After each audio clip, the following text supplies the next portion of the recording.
What's going on, guys? In this video I will be recapping WWE Raw for March 24th, 2014, which was held in Brooklyn.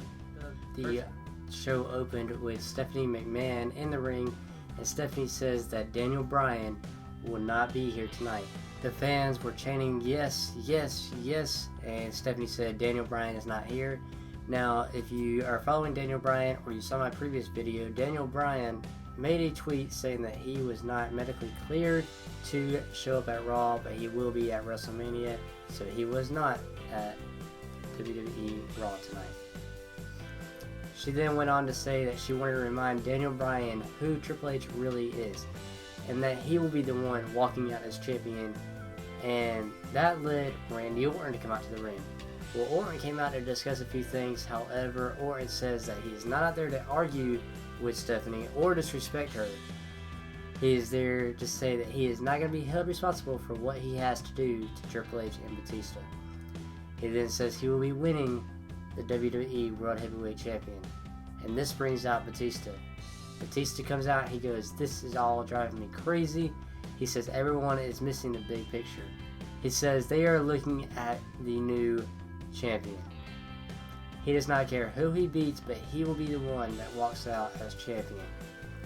He then says Randy Orton has sucked up to both Hunter and Stephanie, and he says that he needs to stop drooling on Stephanie, but that she has been drooled on a lot. Stephanie slaps Batista across the face, and Orton laughs as Stephanie walks away because she's mad. Batista then spears Orton as he holds up the titles and walks away. Next up, we had a match against Alberto Del Rio and Christian, and Dolph Ziggler versus Sheamus for the #1 contender match for the Intercontinental Championship.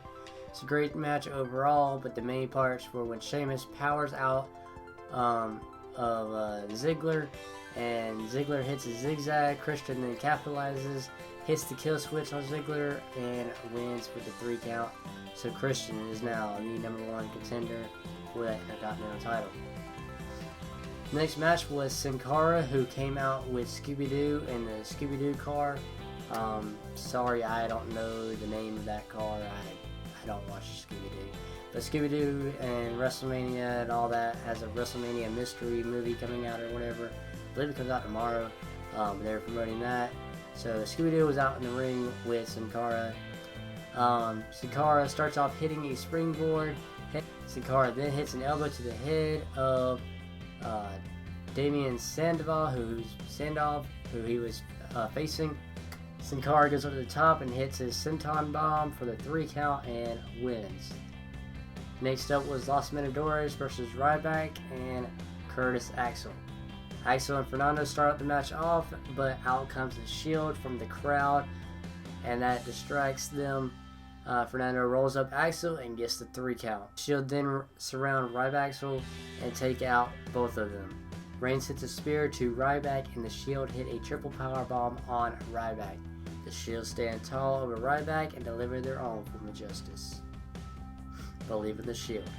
Triple H and Michael Cole had an interview in the ring where Cole asked a few questions. Hunter said that what he did was heinous and despicable, where Bryan does something that puts fans in danger and it is just a great Raw moment. Hunter says Bryan wanted a match with the game where he didn't want to fight him. Triple H says the people wanted him as a competitor, and last week that's what they got. Triple H said he will be winning the title.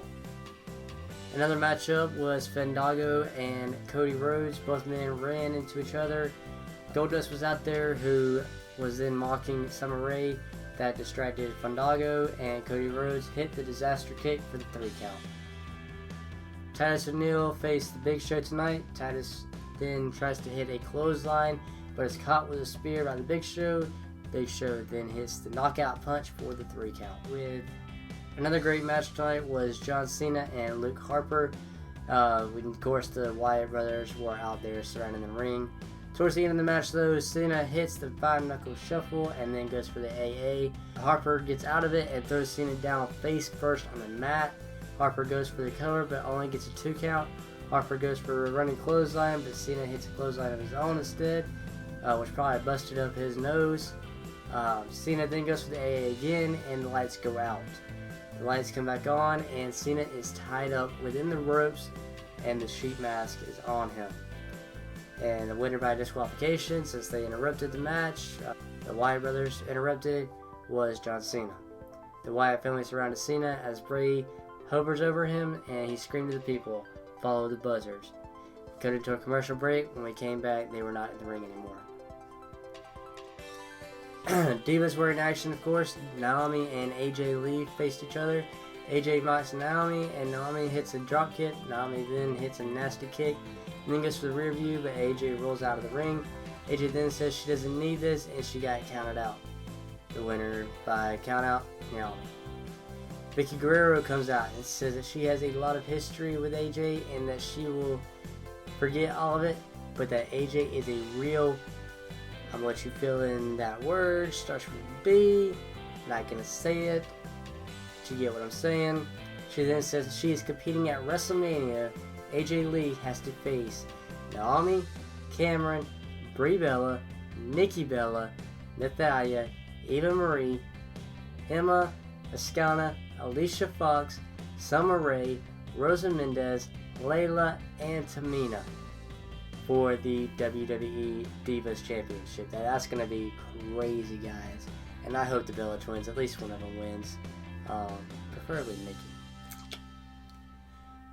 Anyway, AJ begins to freak out that she's going to lose the title, and Tamina just stood there smiling, knowing that she has an opportunity finally for that title.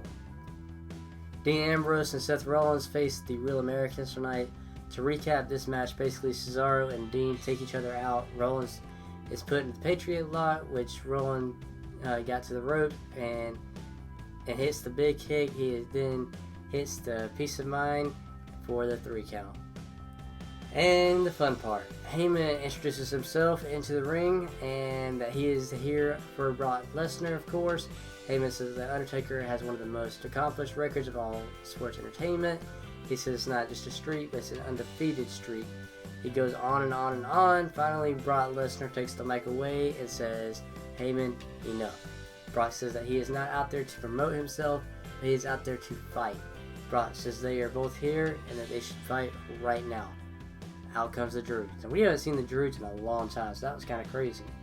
The Druids are bringing a casket to the ring, which freaked out Heyman. Heyman was in the back corner of the ring, sitting down on his knees, scared. The casket is put to the side of the ring, and the Druids go away. Brock goes up to the casket and kicks it several times. They both are scared. Heyman says that he should just leave. Lesnar finally decides to open this casket when he finds that there is nothing in there. Lesnar leaves the rings where he is asking the Druids, "Is this funny? Do they think it's funny?" He begins to lead the Druids away, and Lesnar gets back into the ring and says that he is not here to play any games and that he is leaving. Heyman says that the Undertaker shows up to Brooklyn but won't show up to fight. And then the casket opens again. This time, the Undertaker is inside. Undertaker then gets out of the casket and goes at it with Brock, where Taker clotheslines him over the ropes and over the casket. Lesnar retreats and points at the sign, with Undertaker standing tall in the middle of the ring to close tonight's episode of Raw. So, crazy night at Raw overall, and it's about to get even crazier since we are less than 2 weeks away from WrestleMania 30. Let me know, guys, in the comments below what you thought of Raw tonight, if you watched it or you enjoyed this recap. That's all I have for this recap. But I want to touch on one more thing. If you are not watching and you're a fan of Optic, they are live currently at the moment at mlg.tv/Optic. They said there is no set schedule to their Optic LAN, but they will get on whenever they feel like it and play. Here it is currently at the moment. I believe they are playing Curse and Xfinity. They beat SB and they also beat Indy earlier. That's it, guys. Hopefully you enjoyed this. I'll see you guys in the next video. Peace.